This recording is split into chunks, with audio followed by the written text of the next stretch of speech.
Robert Downey Jr. took one of the biggest risks of his career by doing blackface in Tropic Thunder in the 21st century, just as his career was on the rise. But after the release and years later, almost no one has opposed the role he played. To this day, no one has cancelled Downey or Tropic Thunder entirely. Is Downey perhaps the person who discovered the secret to not offending anyone? Or are there other reasons behind this? To understand this film, we need to look at some context about how it was conceived. Ben Stiller, the director, had the idea in his head since he participated in Empire of the Sun in 1987. The main idea was based on experiences he had with actors who, after going to boot camps to prepare for war movies, acted as if they had actually been part of a war. Thus, the initial idea was about a group of actors who, after boot camps, returned to real life with post-traumatic stress disorder. Clearly, the idea changed over the years, but this was also thanks to the fact that, in addition to Stiller, Justin Theroux and Ethan Cohen joined in the creation of the script. Even during the filming of the movie, the actors themselves contributed by improvising or developing their characters, such as Les Grossman, who was suggested by Tom Cruise. Stiller took this film very seriously, spending 6 weeks on the island of Hawaii, where it would be filmed to familiarize himself with the terrain and sparing no expense on special effects, even for something as simple as a fake trailer for a Scorcher. And after this, what was the final result? Well, Tropic Thunder centers on the making of a Vietnam movie whose protagonists are actors representing various stereotypical facets of Hollywood. Stiller as Doug Speedman is the actor in his final years who wants to prove by any means that he is still relevant. Jack Black as Jeff Portnoy is the addict who is always in the news for his scandals. And Robert Downey Jr. as Kirk Lazarus is the focus of Stiller's initial idea. He is the actor who is so obsessed with his role that he takes exaggerated measures to the point of appearing ridiculous. In this case, he does blackface with the help of a skin pigmentation surgery to darken his white skin. The group, along with 2 other actors, must venture deep into the jungle to make the movie more realistic, based on the advice that 4-Leaf Tayback gives to the British director. However, after 2 seconds of filming, the director dies. And since Speedman believes everything is a trick to make it more realistic, they continue making the movie, eventually being kidnapped by a real gang. I watched this movie at the premiere, but I missed the first few minutes, so it wasn't until the end that I realized Kirk Lazarus was actually a blonde Australian. In fact, I didn't even realize he was Robert Downey Jr. At the time, I didn't know him well. I had only seen him in Iron Man, so I didn't remember much about him. However, I think it also has to do with his good acting. It reminds me of his recent performance in Oppenheimer, not because the performances are comparable, but because it wasn't until the end that I realized it was Robert. Fortunately, I could finally see the whole movie, and I feel like I had missed an important part of it. The opening scenes are a complete gem. The fake trailers, Downey's transformation, and Simple Jack are completely hilarious. The rest of the movie is very much Stiller's humor. Somewhat silly, but this time, unlike his other films, there is a sense of critique through the different Hollywood stereotypes. While it's not my favorite movie of him, I think it does a good job with the satire without falling into the simplicities that parody comedies like Epic Movie were taking on at the time.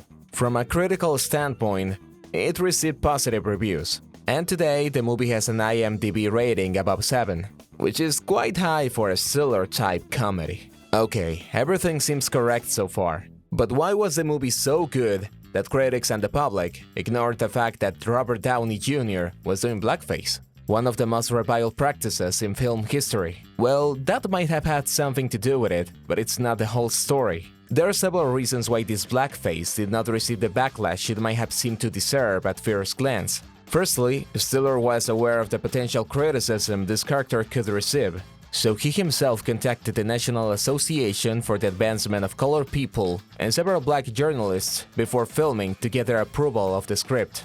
The response was positive, so it was already difficult for this organization and associated groups to criticize something they had already approved.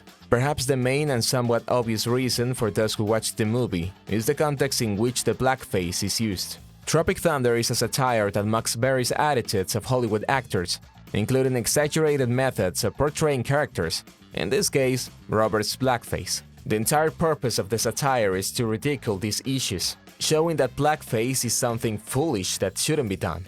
In other words, it could even be argued that this mockery actually criticizes blackface rather than promotes it. In the end, Downey isn't really doing blackface. He's playing a character who does blackface, which is different. However, this needed to be shown explicitly to avoid any misunderstandings, so Stiller's direction was crucial in achieving this, as Downey himself acknowledged.